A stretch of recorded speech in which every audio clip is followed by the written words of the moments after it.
Luto tayo ng simpleng adobong pusit. Wow, yummy pusit.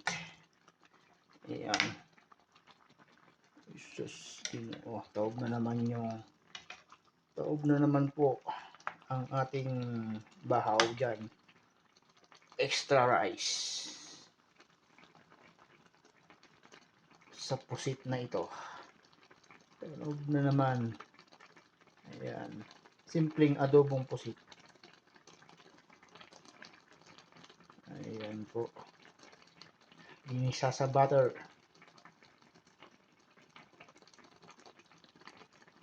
Ayan. Plus may pang-anghang pala sili. Aromatic sa tag-ulan.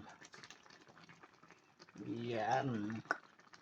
Yummy pusit.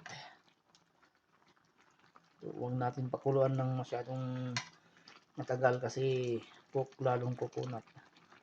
Ayan po siya. Sige. Yummy pusit. Okay. Salamat. Goodbye. Thank you. Thank you, Lord.